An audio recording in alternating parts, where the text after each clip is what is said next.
하겠습니다. 갈라디아서 5장 22절로 26절까지 말씀 봉독하겠습니다. 오직 성령의 열매는 사랑과 희락과 화평과 오래 참음과 자비와 양성과 충성과 온유와 절제니 이 같은 것을 금지할 법이 없느니라. 그리스도 예수의 사람들은 육체와 함께 그 정욕과 탐심을 십자가에 못 박았느니라. 만일 우리가 성령으로 살면 또한 성령으로 행할지니 헛된 영광을 구하여 서로 노엽게 하거나 서로 투기하지 말지니라. 아멘. 신학교 동기들끼리 모이는 카톡방에서 요즘 화제가 되는 내용은 우리 교단 총회에 관한 내용입니다. 이번 총회가 포항에서 열리기로 이제 장소가 결정이 되었고 또 총회 준비가 차근차근 진행이 되어지는데 이제 총회 안에 산적한 여러 가지 문제들 결정되어져야 할 일들이 있습니다. 이런 것들에 대해서 관심이 많은 또 동기 목사님들이 또 열심히 글을 답니다. 대부분 그런 SNS 공간에다가 글을 다는 사람들은 조금 비판적이고 부정적인 사람들이 글을 많이 달지요. 저희 친구들도 마찬가지입니다. 그래서 이번 교단 총회나 여러 가지 일들에 대해서 또 혹시 역사에 오욕이 되지 않겠냐 이러면서 심각한 어조로 이렇게 막 달고 그 논의들이 막 이어져 갑니다. 저는 주로 이제 거기다 글을 쓰지는 잘 않는데 한참을 듣다 보니 자꾸 부해가 납니다. 그래서 참지 못하고 몇 마디 글을 달았습니다. 이럴 때일수록 우리 목사들이 먼저 하나님을 믿어야 되는 거 아니겠습니까? 우리는 총대를 믿을 수 없고 총회를 믿는 게 아닙니다.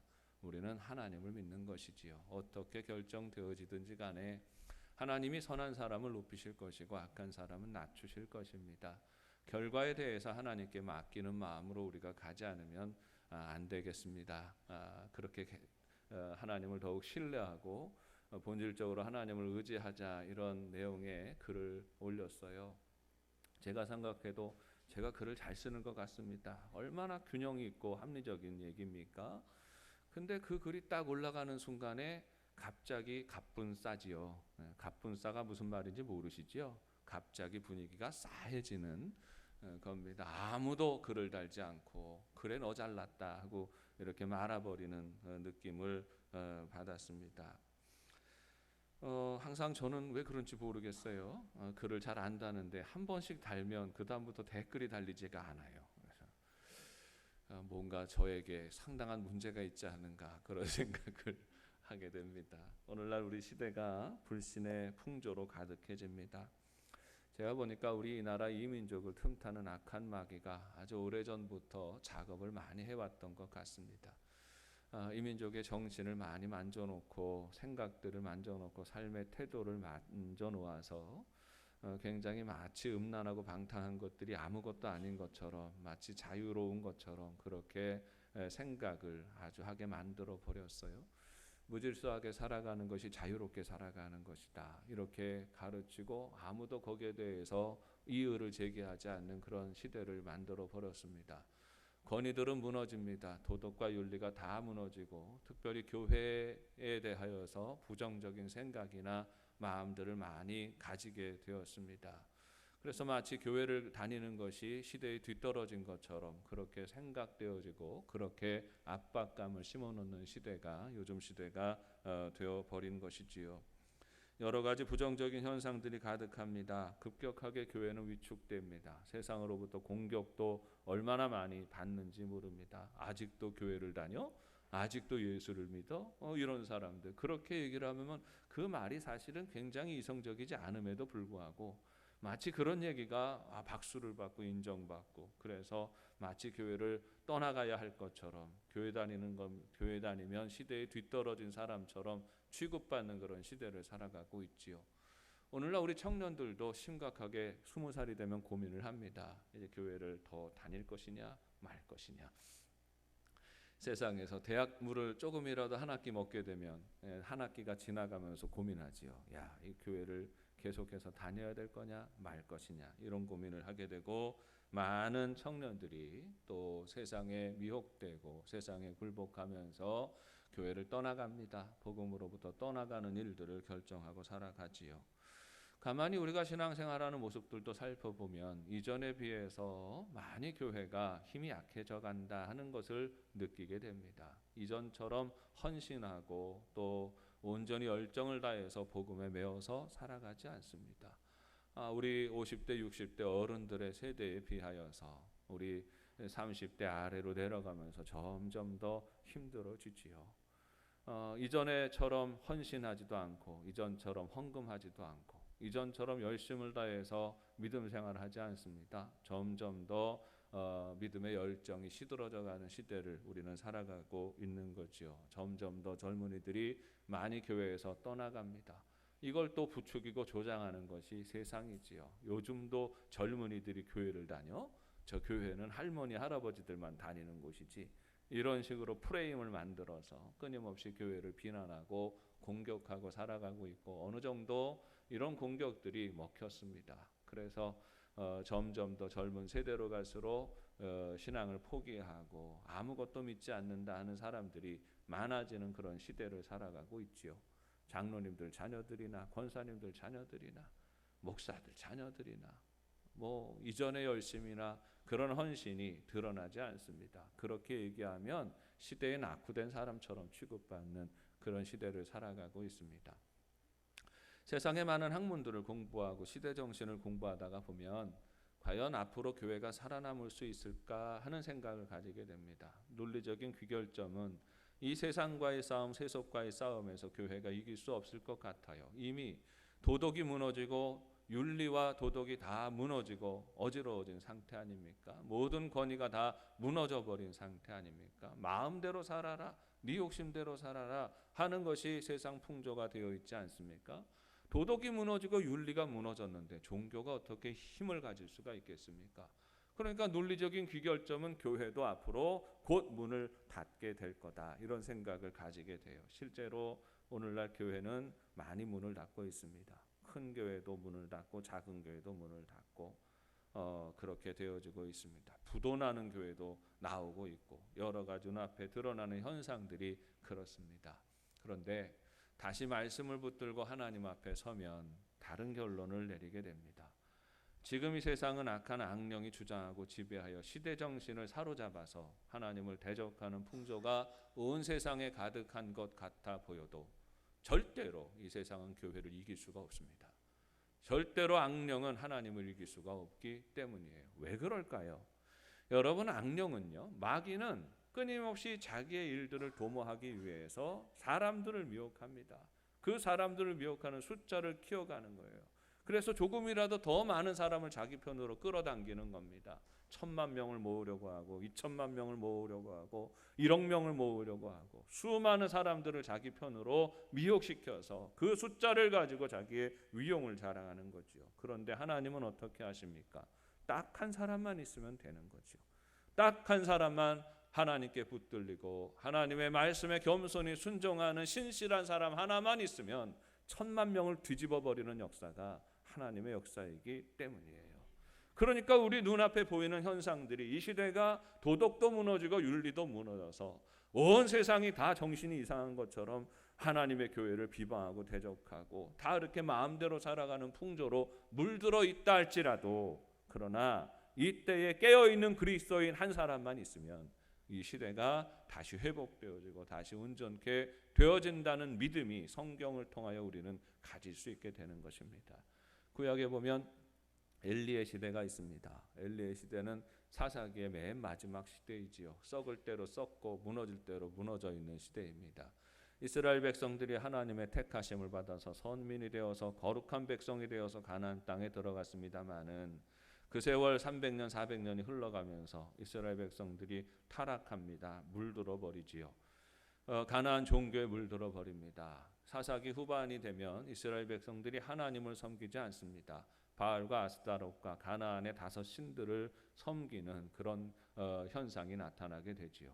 심지어는 이스라엘의 영적인 지도자라고 하는 제사장의 가문 집안들조차도 타락하게 됩니다. 엘리의 두 아들이 홈리와 비느하스 제사장들이지요. 홈리와 비느하스가 어떻게 평가됩니까? 성경은 저들이 불량한 자들이다, 이렇게 말하고 있습니다.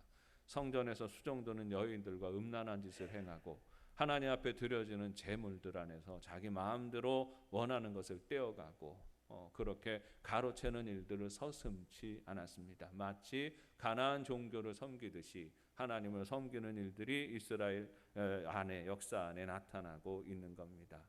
이미 무너질 대로 무너졌지요. 망가질 대로 망가졌습니다. 더 이상 소망도 없고 이 나라 이 민족이 없어지는 것은 시간 문제인 그 상황이 엘리의 시대입니다. 그런데 하나님이 그 시대의 이스라엘 백성들을 바꾸기 위해서 어떻게 하십니까? 딱 한 사람을 택하십니다. 사무엘을 택하시고 준비시키시고 결정적인 때가 되었을 때 사무엘 한 사람을 통하여 온 나라를 뒤집어 엎고 다시금 개혁적인 신앙을 가지고 하나님 앞에 돌아오는 민족으로 회복시키시는 것입니다.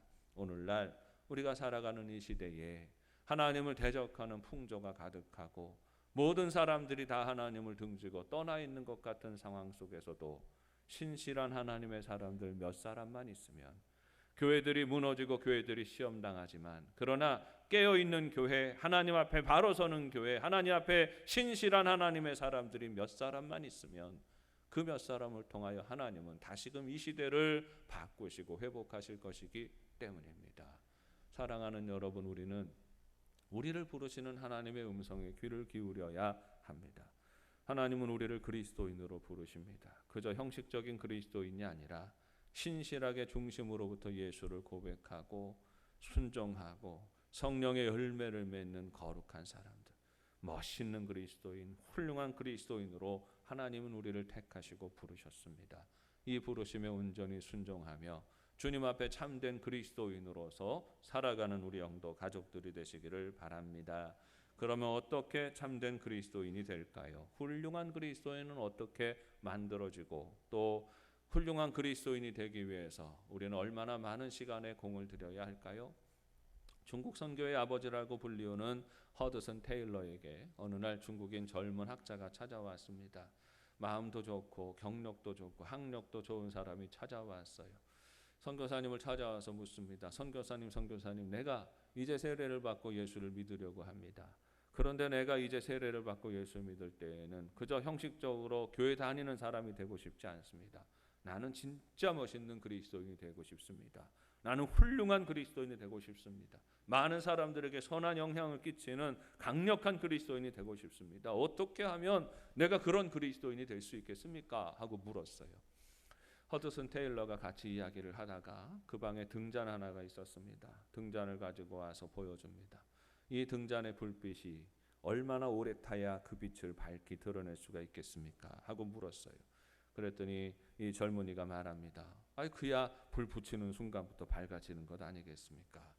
마찬가지입니다. 당신이 진정으로 예수 그리스도를 영접하고 당신의 심령 가운데 예수님이 주인으로 계시면 당신은 지금부터 빛나는 그리스도인이 될 수가 있습니다. 하고 대답을 했다는 것입니다. 여러분, 훌륭한 그리스도인이 된다는 것은 오랜 신앙생활의 연륜과 경륜을 갖추는 것이 아닙니다. 그 마음 가운데 복음의 빛이 있는 사람이에요. 복음의 빛이 여전한 사람이 훌륭한 그리스도인입니다. 10년 믿어도 20년 믿어도 50년 믿어도 그 마음 가운데 하나님을 사랑하는 마음이 있고 복음의 빛이 여전히 살아있으면 그 사람은 주님의 선하신 역사를 나타내는 이 복음의 빛을 가진 사람이 되는 것입니다. 예수 그리스도를 믿는 믿음이 있으면 누구나 이 빛이 있습니다. 누구나 예수를 고백하는 순간에 그 마음 가운데 복음의 빛이 임하게 되는 거지요. 그런데 이상하게도 모두가 다 믿음 생활을 시작하지만 훌륭한 그리스도인이 되는 건 아닙니다. 그 중에 일부만 그 훌륭한 그리스도인이 되지요. 왜 그럴까요? 오히려 맛을 잃은 소금처럼 사람에게 비난받고 버려지는 그리스도인들도 많아집니다. 왜일까요?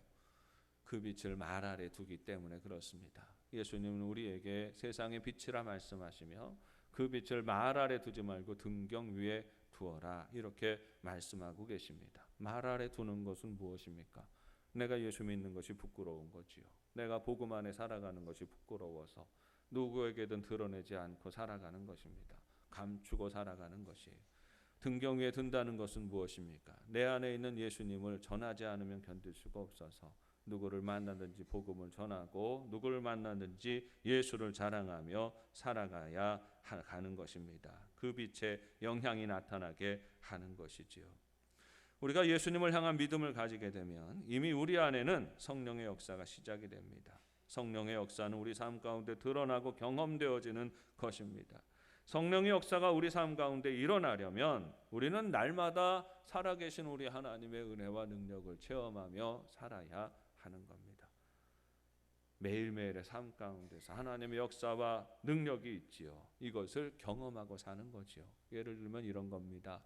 여러분, 서울에 갈 일이 하나 생겼습니다. 서울에 가려면 어떻게 해야 됩니까? 아주 쉬운 방법을 가르쳐 드리겠습니다. 부산역에 가면 시간표가 쫙 있습니다. 몇 시 몇 분 차 몇 분 차 이렇게 있는 거죠. 그 시간표를 보고서 나에게 맞는 시간에 맞춰서 돈을 주고 표를 구입하는 겁니다. 그리고 플랫폼으로 나아가서 거기에 준비된 열차에, 정해진 열차에 타고 앉아 있으면 되는 거예요. 그러면 서울로 가는 경험을 하게 되고 서울을 경험하게 되는 겁니다. 그런데 서울을 가야 될 사람이 부산역에 가서 시간표만 있는 것만 보고 돌아옵니다. 아, 그래, 여기에 시간표가 이렇게 있구나, 기차가 몇 시 몇 시에 떠나는구나, 그것만 알고 돌아옵니다. 그 사람이 서울을 간 것입니까? 가는 방법은 아는지 몰라도 그 사람이 서울을 경험한 것은 아닙니다. 서울 가는 길을 경험하는 것이 아니지요. 많은 그리스도인들이 예수를 믿는 것을 이렇게 살아갑니다. 여러분, 예수님을 믿고 고백하며 살아가는 것은 성령의 은혜와 능력을 체험하면서 살아가는 겁니다. 성령이 계시다는 거 알고 살아가는 게 아니라 하나님이 계시는 것을 삶 가운데 체험하고 누리며 살아가는 것이지요. 진리란 무엇입니까? 진리가 무엇인지 아는 것, 그 지식을 아는 것을 것에 멈추는 것이 아니에요. 진리는 살아있는 것입니다. 진리는 그 진리에 순종할 때에 그 진리의 능력과 역사를 삶 가운데 체험하게 되는 것이지요. 진리는 경험하는 것입니다. 예수를 만나는 것은 예수님을 경험하는 것이죠.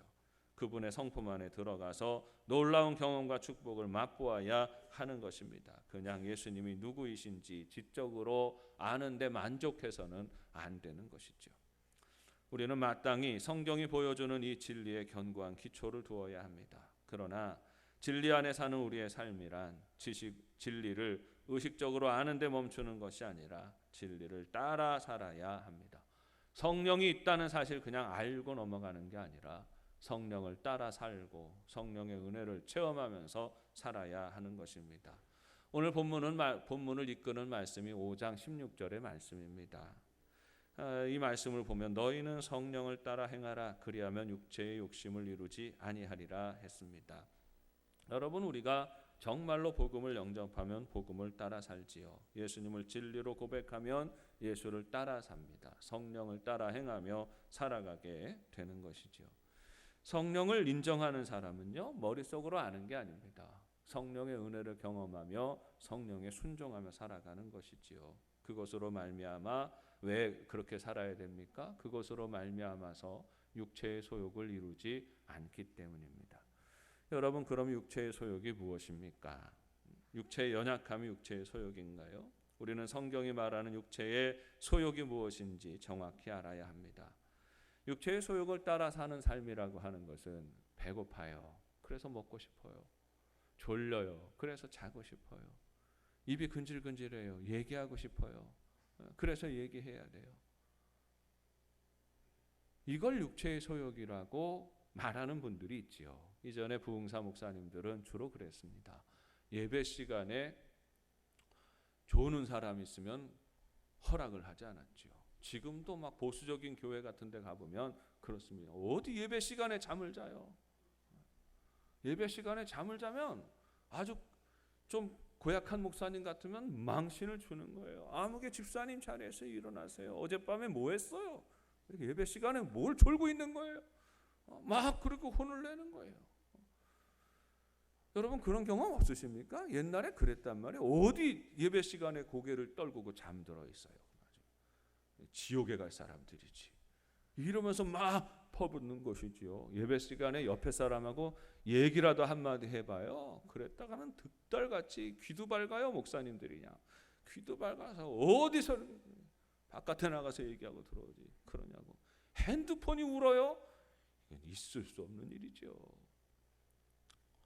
육체의 소욕을 이루는 것이 그런 거다라고 생각을 하면 그렇게 하게 되지요. 여러분들은 참 좋은 교회를 다니고 계시는 거예요. 주무신다고 해서 누가 뭐라고 합니까? 저는 와서 주무시더라도 와서 앉아 계시는 게 얼마나 저는 감사하고 기쁜지 모르는데, 그렇다고 와서 다 주무시지는 마시고 들을 건 들어야지요. 참 좋은 교회 다니시는 거예요, 여러분. 인품이 훌륭한 목사님하고 신앙생활하는 게 얼마나 행복한지는 아셔야 되는데, 한 번이 곁길로 새면 다시 돌아가는 게 힘들어가지고 어디까지 했죠? 육체의 소욕을 이루는 게 마치 피곤하면 자야 되고 배고프면 먹어야 되고 이런 어떤 육신적인 것들을 제한하는 것으로 이해해서는 안 됩니다. 육체의 소욕을 이루는 게 뭘까요? 육체의 소욕을 이루는 것은 영어 성경으로 읽어보니까 You will not gratify the desires of the sinful nature, 이렇게 번역을 합니다. 그러니까 아주 그냥 직역을 하면 무슨 말이냐 하면, 당신 성령을 따라 행하지 않으면 육체의 소욕을 이루는데, 육체의 소욕은 sinful nature, 그러니까 죄악된 본성이 갈망하는 것이 드러난다는 거예요. 우리 안에 있는 죄성이 나타나는 걸 육체의 소욕을 이루는 삶이다라고 하는 거지요. 우리 안에 있는 죄성이 나타나는 게 뭐예요? 미워하는 마음, 분노하는 마음, 거짓된 마음, 음란한 마음, 방탕한 마음, 세속적인 그런 마음들, 게으른 마음, 이런 것들이 우리 안에 도사리고 있는 sinful nature, 죄악된 본성이에요. 그런데 성령의 지배를 받고 성령의 인도하심을 따라서 순종하며 살지 않으면 드러나는 게 뭐냐 하면 이런 죄악된 본성이 드러나는 거죠. 게으름이 일어나고 미워하는 마음이 일어나고 분노하게 되고 원망하게 되고 손가락질하게 하고 누군가를 흉보게 되고 누군가를 욕하게 되고 거짓으로 보하는, 끊임없이 이런 일들이 우리 삶 가운데 막 나타나는, 이게 지배하는 인생이 되는 겁니다. 그러면 그렇게 되지 않으려면 어떻게 해야 돼요? 우리 안에 성령이 임하시고 성령의 감동하심이 나타나고 그 성령의 인도하심을 따라 살아야 되는 거죠. 그러면 성령은 우리 안에 계속해서 자극하시는 것이 있어요. 뭘까요? 사랑하게 하고 소망을 품게 하고 진실하게 하고 인내하게 하고 겸손하게 하고, 그런 우리 주님의 성품이 계속해서 우리 안에 자극되어지고 그것이 나타나도록 하는 겁니다. 성령의 인도하심을 따라 살아가면 sinful nature가 자꾸 위축이 돼요. 성령의 인도하심을 따라가지 않으면 sinful nature가 계속 더 성이 나게 되는 것이죠. 우리는 이 원리를 알아야 하는 겁니다. 사랑하는 여러분, 사람은 길드는 대로 행동하고 살아가지요. 거룩한 길이 들면 거룩하게 살아가고 더러운 길이 들면 더럽게 살아갑니다. 우리 영도의 가족들이 성령의 길이 드는 삶이 되시기를 바랍니다. 성령의 인도하심을 따라 순종하며 살아가세요. 그래서 하나하나 순종하며 살아가면 살아갈수록 우리의 삶 가운데 더욱 예수님을 닮아가고 주님의 선하신 역사를 나타내는 복 있는 삶이 되시기를 바랍니다. 만시간의 법칙이라는 게 있습니다. 만시간의 법칙은 뭐냐면 무슨 일을 하든지 거기에 만시간을 투자하면 뭔가가 이루어진다 하는 것이지요. 여러분, 1만 시간이라는 것은 굉장히 긴 시간입니다. 이 만 시간을 연습을 하게 되면 그 사람이 어떤 분야이든지 거기에 전문가 수준에 이르게 되는 거예요. 피아노를 처음 치는 사람이 피아노 앞에 앉아서 만 시간을 연습하면 그 사람이 연주할 수 있는 실력을 가지게 됩니다. 운동을 처음 하는 사람이, 야구를 처음 하는 사람이 만 시간을, 어린 시절부터 만 시간을 운동을 하고 연습을 하면 그 사람이 선수처럼 할 수 있는 능력이 되는 거죠. 그런데 이 만 시간을 투자하더라도 그냥 자기 혼자 좋아서 만 시간 투자를 하게 되면 그냥 운동을 해도 그냥 적당히 동호회에서 잘하는 수준이 됩니다. 그런데 코치의 지도를 받아서 만 시간을 투자하면 롯데 자이언츠에서 공 던지는 수준까지 되는 거죠. 피아노를 치는데 그냥 자기가 좋아가지고 이렇게 독학하면서 피아노를 치면 그냥 그 친구들 모였을 때 장기 자랑할 때 한번 연주해 볼 수 있는 이제 그 정도 실력은 가지게 됩니다. 그런데 코치의 지도를 따라서 피아노를 연습하게 되면 저 문화회관에서 독주회를 할 수 있는 정도의 실력이 되는 거죠. 그러니까 같은 시간을 투자하고 살아도 코치의 인도를 따라서 사는 삶과 그렇지 않은 삶이 달라지게 된다는 것입니다. 성령 하나님은 우리 영적인 코치가 되시지요. 우리의 걸음을 인도하시고 우리 영적인 삶을 훈련시키십니다. 매일매일 반복시키시고 이 반복되는 과정을 통하여서 우리가 더욱더 예수님을 닮아가게 하는 거지요. 여러분, 우리가 예수님을 닮아가는 것은 예수님의 폼이 우리의 몸에 익숙해지는 것과 같아요. 여러분, 운동선수가 가서 운동을 배우면 제일 먼저 뭘 배웁니까? 폼이라는 것을 배워요. 폼이 중요하니까. 탁구도 저는 이제 탁구 배우러 이제 좀 갔었거든요. 탁구 배우러 옆에 이웃교회 목사님이 코치여가지고 와가지고 맨날 하라고 그러는데 맨날 한 동작만 하는 거예요. 맨날 한 동. 딱 서가지고 그냥 우리 같은 아마추어들은 그냥 모여가지고는 바로 모여서 한 게임 해. 그래가지고 막 게임하고 시간 보내는데 코치한테 걸리면 그런 게 없어요. 계속 스매싱 연습하고 뭐하고 계속해서 하루 종일 그것만 하는. 하루만 합니까? 1년 내내 그렇게 하는 거죠. 그러다 보면 그 사람의 실력이 불쩍 올라가게 되는 것입니다. 그러면 왜 그래요? 폼이 갖추어지니까. 예수님을 따라가는 것도 마찬가지예요. 예수님의 폼을 우리는 배워야 합니다. 그 폼대로 살아가야 하는 거죠. 낯선 폼을 배울 때는 어색합니다. 정말 어색하고 힘이 들어요. 그런데 계속 오랫동안 반복해서 따라하다 보면 그 폼이 내 폼이 되는 거예요. 여러분, 예수님을 따라 사는 삶이 쉽습니까? 쉽지 않아요. 처음 예수님을 믿을 때 얼마나 어색하고 힘듭니까? 그러나 그럼에도 불구하고 예수님을 따라 사는 삶이 어떤 건지, 어떻게 해야 바르게 살아가는 건지, 말씀을 따라 살고 기도도 해보고 예배도 드려보고 봉사도 드려보고 계속 열심히 성령의 인도하심을 따라 순종하며 살아가다가 보면 어떻게 돼요? 나중에는 익숙해지는 거예요. 예배가 익숙해지면 예배의 은혜가 깊어지고, 기도가 익숙해지면 기도의 은혜가 있어지는 거고, 말씀에 익숙해지면 말씀의 은혜가 생기게 되는 것입니다. 예수님을 닮아가는 것이 처음에는 어려운데 예수님을 닮아가는 대로 성령의 인도하심을 따라 순종하며 살아가다가 보면 예수님처럼 생각하고 예수님처럼 결정하고 살아가는 것이 얼마나 편안하고 행복한지 몰라요. 예수님의 성품이 처음에는 어색하지만 그러나 그 성품을 따라 순종하며 살아가다가 보면 그 성품이 내 것이 됩니다. 그 성품이, 예수님의 성품의 열매가 우리에게 있는데 이 성품의 열매를 잘 키워가야 한다는 것이죠. 예수님을 닮아가는 것에 대해서 오늘 성경은 성령의 열매 맺는 삶이다 이렇게 말합니다. 성령의 열매는 다 예수님의 성품이에요. 우리 성품 안에 그것이 사라지고 없어졌었던 예수님의 성품, 하나님의 성품이 우리 삶 가운데 성령의 인도하심을 따라 열매 맺어서 나타나고 드러나게 되는 것입니다. 그런데 참 이상하게도 이것을 표현할 때 성령의 열매다 이렇게 말했어요. 열매라는 게, 열매라고, 이 성품에 대해서 열매라고 표현하는 것은 무슨 이유가 있을까요? 무르익어야 하는 겁니다. 여러분, 우리 교회 마당에 사과나무가 하나 있습니다. 그거 제가 갖다 심어 놓은 건데 사과나무에 열매가 많이 맺힙니다. 그런데 열매가 맺히는 그 모든 시작부터의 과정을 여러분 보셨습니까? 저는 제가 심어놓은 나무라서 그런지 다 봅니다. 사과나무에 꽃이 피면 붓 하나 들고 나가지고 붓질하는 거예요. 왜 하겠습니까? 우리는 요즘은 파리도 없고 벌레도 없고 뭐 없어요. 그러니까 손으로 저걸 해줘야 되는, 수정을 시켜야 되는. 막 이렇게 붙여놓으면 때가 되면, 꽃이 질 때가 되면 수정이 된 여기에서는 이 사과 몽우리가 하나 딱 생깁니다. 사과 몽우리가 생기는데 얼마나 조그만지 아세요? 관심 없는 사람은 보이지도 않아요. 저 같은 사람에게나 그게 다 보이는 거예요. 요만한 조그만 몽우리가 딱 꽃 밑에 보여요. 야, 사과가 여기도 열렸네. 사과는 사과죠.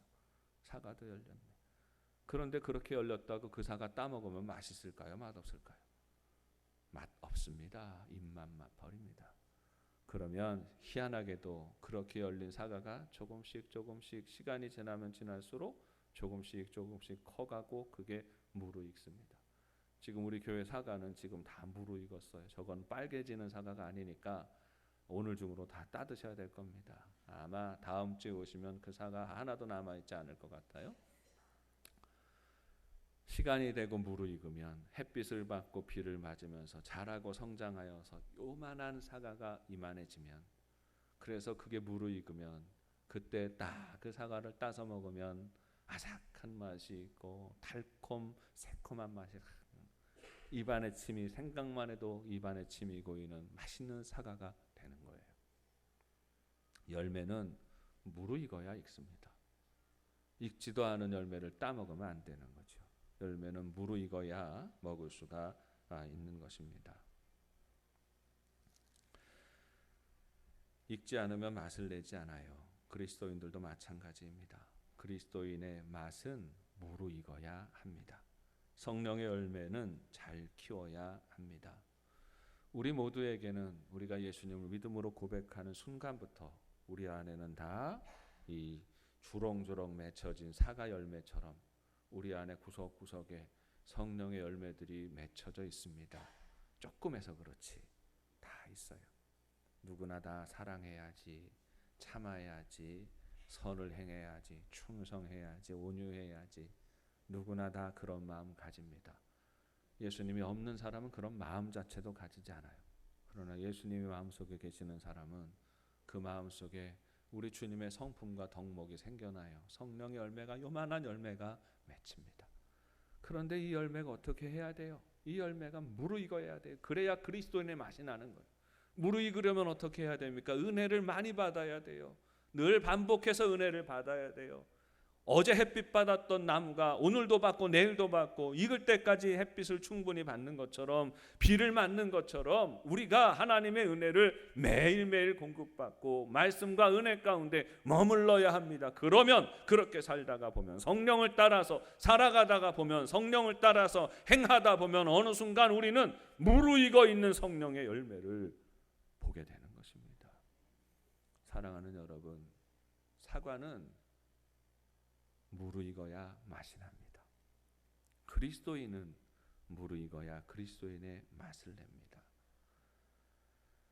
우리 예수님의 복된 맛을 내는 우리 영도 가족들 되시기를 바랍니다. 맛을 내는 그리스도인이 되세요. 우리 안에 열매를 무르익게 해서 주님의 성품 우리 삶 가운데 가득하게 채우시고 성령의 열매를 맺을 뿐만 아니라, 그래서 이 열매로 말미암아서 하나님께 영광 돌리고 우리 하나님께 귀하게 쓰임받는 삶이 되시기를 바랍니다. 이 시대는 바로 그렇게 순종하는 사람들 때문에 소망이 있는 거예요. 겸손하게 순종하며 저와 여러분이 말씀 안에서 무르익어서 예수의 향기 나타내는 복 있는 삶이 되시기를 주님의 이름으로 축원합니다. 기도하겠습니다. 은혜가 풍성하신 아버지 하나님, 고맙고 감사합니다. 주시는 말씀을 믿음으로 받아들입니다.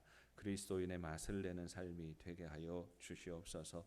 우리 안에 작게 뭉그러져 있는 이 성령의 열매들, 하나님 은혜 가운데, 말씀 가운데, 기도 안에 잘 키워서 떠나보자 하나님, 우리 예수님의 귀한 향기를 나타내고 맛을 드러내고, 그래서 이 세상을 아름답게 다시 바꾸어가는 영도 가족들이 되게 하여 주옵소서. 예수님의 이름으로 기도합니다.